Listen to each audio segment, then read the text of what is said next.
Bonjour à toutes et à tous. Nous sommes très heureux de vous retrouver au cœur du village de ce Hub Day Data et AI for Business 2022. Le rendez-vous du Hub Institute entièrement dédié aux enjeux et aux solutions liées à la donnée et à l'intelligence artificielle pour les entreprises. Bonjour Thibaut Delfaux.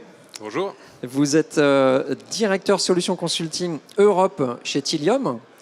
Donc là, on a des petites questions aux petits oignons à vous poser. Donc, on va commencer par la première. Quels sont les défis les plus courants auxquels les entreprises sont confrontées en matière de données? Donc, c'est un peu grand angle. Hein. Ouais, c'est une très bonne question. Les défis, il y en a beaucoup. À commencer par des objectifs toujours plus ambitieux avec des ressources toujours plus limitées, de façon générale.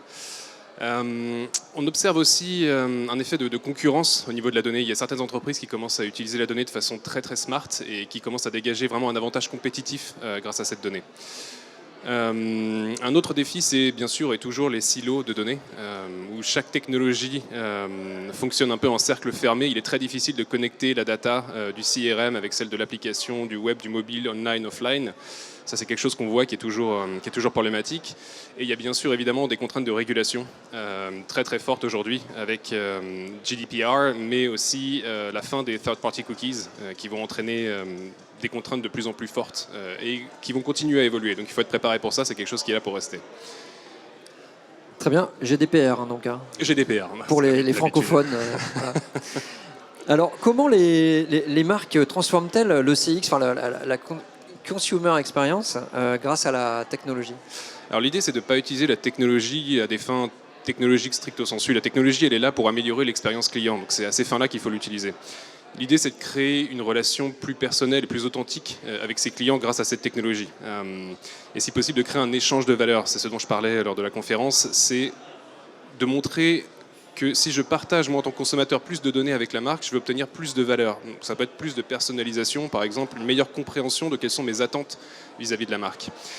Il y a une étude de McKinsey récemment qui a montré que la personnalisation amenait à une augmentation des ventes de 5 à 15% de façon générale. Et chez Tilium, nous, ce qu'on observe, c'est même une augmentation de 20% des ventes en utilisant des campagnes basées sur de la first-party data. C'est énorme. C'est énorme. Qu'est-ce que le concept de data supply chain? Alors, c'est un concept que j'aime beaucoup chez Tilium. L'idée, c'est de visualiser toute la donnée d'entreprise comme une supply chain. Donc, une supply chain, c'est quoi? C'est des matériaux bruts à la base qui n'ont pas forcément de valeur intrinsèque, sur lesquels on va apporter une série de transformations, on va transporter aussi cette matière et on va lui apporter de la valeur ajoutée pour en faire un produit fini. Un exemple, c'est par exemple des matériaux bruts, de la pierre, des minerais, en faire un iPhone qui a une vraie valeur marchande derrière. C'est la même chose avec la donnée, il faut la visualiser de la même manière. Il y a des événements qui se passent tout le temps, en continu, sur toutes les propriétés web des marques. Et ces événements-là, si on ne les transforme pas et si on ne les achemine pas, ils n'ont pas de valeur intrinsèque. Et donc c'est là où la solution de Tilium permet justement de mettre en place cette data supply chain pour que de la collecte jusqu'à l'activation, on soit capable de comprendre ce qui se passe et d'apporter de la valeur à tous les points en fait, de données. Très bien. Alors, je ne vais pas vous surprendre si on parle encore de données. Hein. Donc, la first party data, est-ce que c'est l'indispensable des années à venir? Alors la réponse, sans grande surprise, c'est oui, mais ce qui est plus intéressant, c'est qu'en fait, ça l'a toujours été. À aucun moment donné, c'était une mauvaise idée de mettre en place une stratégie de data autour de la first party data. C'est juste qu'aujourd'hui, il y a des contraintes de régulation qui font qu'a priori, ça va être la seule possibilité. Donc c'est pour ça que les marques qui se préparent aujourd'hui et qui construisent cette data supply chain sur de la donnée first party data sont les marques qui ont déjà un avantage concurrentiel énormissime. Elles ont eu le temps de comprendre comment ça fonctionne, le temps d'essayer de comprendre ce qui fonctionne. Merci beaucoup pour ces éclairages. Thibaut Delfaux, donc, quant à vous, chers internautes, je vous donne rendez-vous très vite pour une autre interview de la Hub TV.